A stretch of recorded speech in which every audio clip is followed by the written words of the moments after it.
Walt Disney Sleeping Beauty.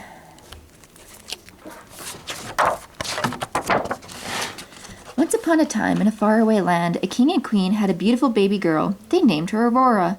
Everyone in the kingdom came to bless the royal birth, including 3 good fairies.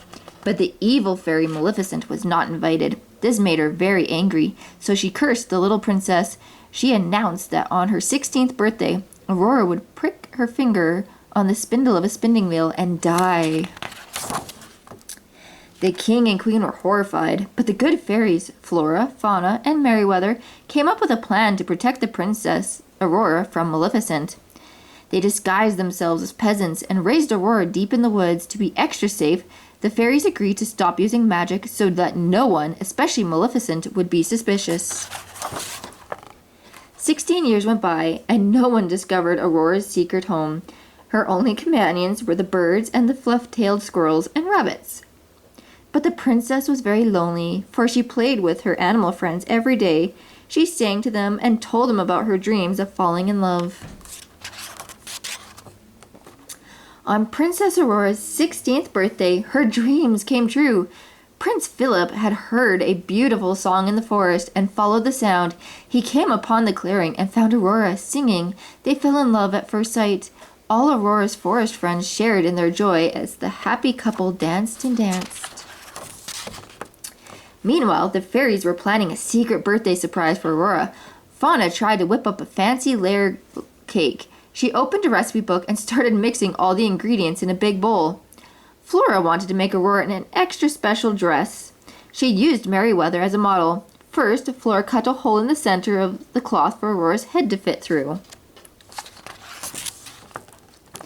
Poor Fauna didn't know the first thing about making a cake. She tried and tried and tried, but the only thing she could make was a gooey mess. And Flora had never made a dress before. She snipped and clipped here and pinned and patched there, but she only succeeded in making Merryweather cry. Flora had stitched together a gown absolutely unfit for a princess.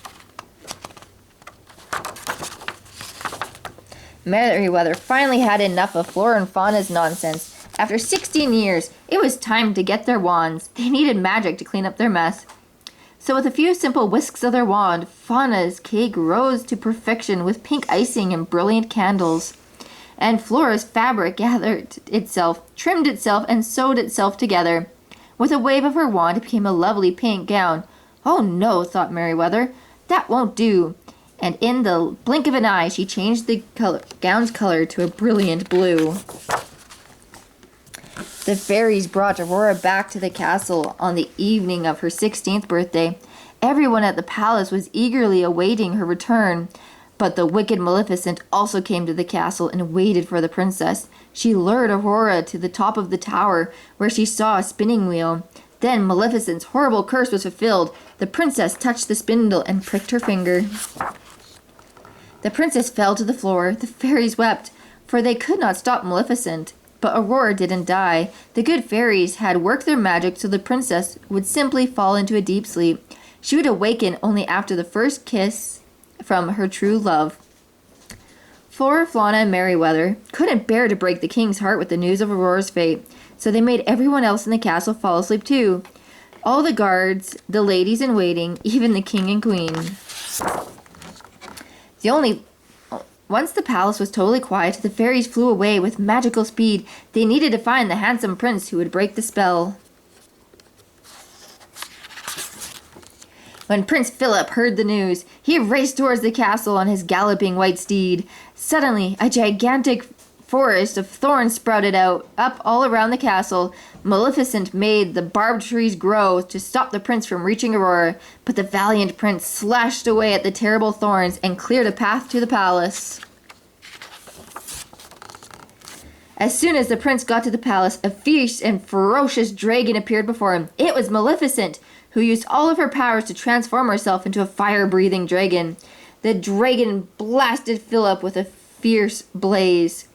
The prince stumbled back and nearly fell off a cliff, but using all his strength, he held up his shield and hurled his mighty sword deep into the heart of the dragon. The monstrous Maleficent was slain once and for all. The prince dashed to Aurora's side and gave her a kiss. The princess began to stir. Her eyelids fluttered open, and she awoke at last. Happiness filled her heart when she saw her handsome prince. Then the fairy spell lifted, as one by one the king and queen and everyone else awoke from their slumber, yawning and stretching. Soon the palace was buzzing with news of Princess Aurora's and Prince Philip. The king and queen ordered a royal feast in the royal banquet hall, and the festivities continued into the magnificent ballroom, where everyone made merry with music and dancing and laughter. The three good fairies were most joyous of all, for they knew Sleeping Beauty had found true love. The prince and the princess danced the night away and lived happily forevermore.